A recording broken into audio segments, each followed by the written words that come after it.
I want to talk now about why you should build a stage presence, why you should start speaking, give keynote speech. It's been a massive part of my career. It's going to really help you grow your coaching career. Probably something you never thought of, but we have our world's expert on this is Christy, right? You've been on hundreds of stages, maybe thousands of stages in front of millions of people, and you love giving people help on how to give better presentations, how to speak. Let me just ask you, first of all, why should a coach actually add a keynote speech and start doing breakout sessions, things like this, webinars? Why should they add that to their armory, if you will? Well, it's such an easy win, Don. And you know this because you've been on stages as well. It's such an easy win. When you think about building your business, what you're trying to do is get people to know you, like you, and trust you. And that is such an easy win, Don. And you know this because you've been on stages as well. It's such an easy win. When you think about building your business, what you're trying to do is get people to know you, like you, and trust you. And that is no easier way than in person. When you're in person and you are telling a story and you're making them laugh and you're having moments and you add value in person, that energy is electric, even if it's online and it's virtual like this. The connection point is better than an email. It's better than any type of, even a course where it's not live. That connection point is so powerful. And so it's a great way to build your business where you're getting people into your funnel. They get to know you. You're branded as an expert in that space.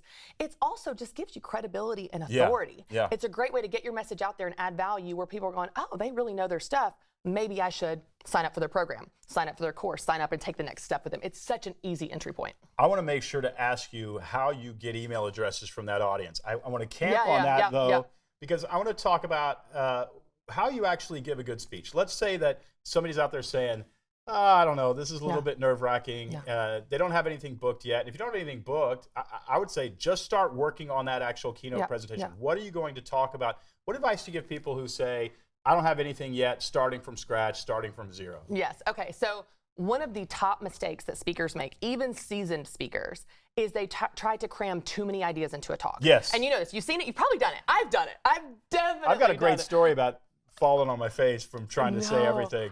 And all we do is just speed up because we're running out of time because we just have more to say. This, and this. By the way, sub-point 3 of this particular point. And I'm wrapping point. it up. And for my next close, and for my, no, listen, okay.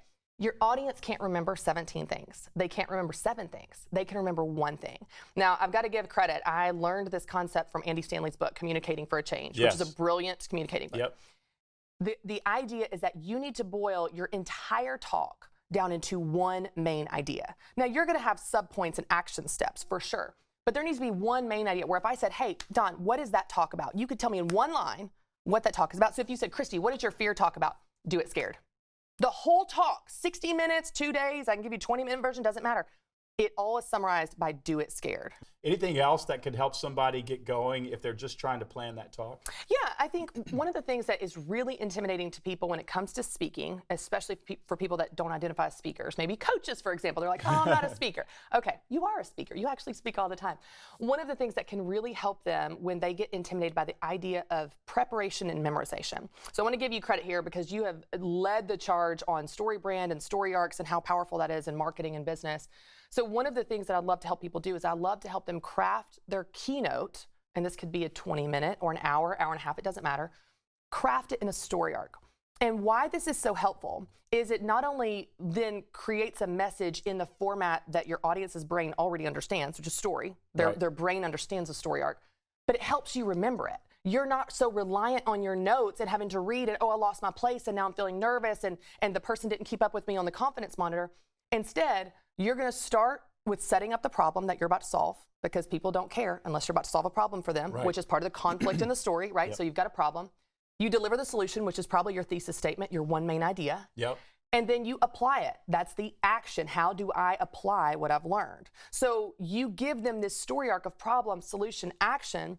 When you're on stage and you're unpacking the problem and you've really connected with them, isn't it frustrating when you feel out of balance and you never have enough time and you always feel guilty and you're always juggling things and they're going, yeah. What's the next logical thing? Well, now we're going to talk about the solution. So what you need to do instead is life balance is living from your values. Well, after you unpack your solution, they're like, yeah, that is what I need. The next logical thing is, well, how do I do that? Well, here's what you do. Here's your 3 steps to create balance. Problem, solution, action. It's a basic story arc. It's what we have used to communicate since the history of time, but it also helps new speakers and especially new communicators not get so worried about their notes because what comes next is what would logically come next in a story. What do you do when somebody is just really nervous? I know you've got a whole talk about doing it Yeah, scared, right? Yeah. What do you do when somebody's nervous and they do want to do this, they're willing to do it, but they are afraid? Okay, this advice is going to seem simple, and it's going to seem maybe even, I don't know, maybe controversial. It goes against some of the vulnerability of Brene Brown. So one of the things that is just a principle for me as a speaker is every single thing I do on stage, I want to be for the benefit of the audience. Yeah. And so if something does not benefit the audience, I'm not going to do it, even if it means me maybe faking it a little bit. So I tell people all the time, fake it until you feel it. Even if you don't feel confident, you can act confident. And after acting it for a while, you're literally acting like an actor or actress. After a while of faking it, you actually begin to feel authentic confidence because you have proof and experience now to stand on. So the first time I walked on a stage, I was scared out of my mind on. My very first audience was 1,000 people. I was 26 years old. I had no right to be there. I don't even know how I got there. But I did not walk on stage and go, oh, I'm so nervous. I'm so nervous. I'm so nervous. Sorry, just give me a second. Because then the audience gets nervous and they're so uncomfortable. Everyone uncomfortable. Right. You've made everyone uncomfortable, and you have shot any chance of ever getting them back or having confidence. So instead, what I did is I walked on stage and said, hey guys, I am so excited to be here. We're going to have an incredible day. So first, I just acted it. Yeah. And then the second one was easier, and the third one was easier. Now when I walk on stage and I say, hey, I'm so excited to be here, I mean it, and I'm totally confident.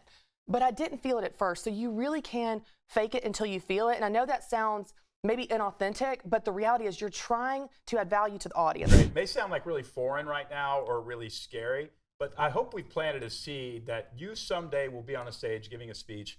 It is a fantastic way, especially if you're just a solo coach, or maybe you have a small agency with a couple coaches on your staff. You can fill up your wait list even super, super fast just by having a stage strategy. Not only that, we didn't even talk about this. So much of the material that I teach or I write in books, I test on stages. 1,000%. And we talked about this even when you launched StoryBrand, because I started Business Boutique as an event. And so I was able to put that content out there, test that content, see what connected. So when Business Boutique, the book came out, people came through my signing line and they didn't say, what is this book? Will it help me? They said, thank God this book is here. Yeah, and the same was true for you. I'm so glad you wrote it down. I remember you telling me. It was years that I was teaching StoryBrand and doing workshops before it ever became a book. That's right. And I think it's a better book because of that. 1,000%. It clarifies the content. It helps you know, and it gives you stories to tell in the content. It makes it better. Yeah, makes it better overall. The other thing is, in that talk about how you helped a client with X, and just watch. There'll be 3 people at the back of the room saying, I'm dealing with the same thing. How do I hire you? That's right. That's right. So Give those testimonials. Yeah. Christy, thanks for coming by. Hey, thanks for having me. This is so fun. Yeah. Thanks, guys.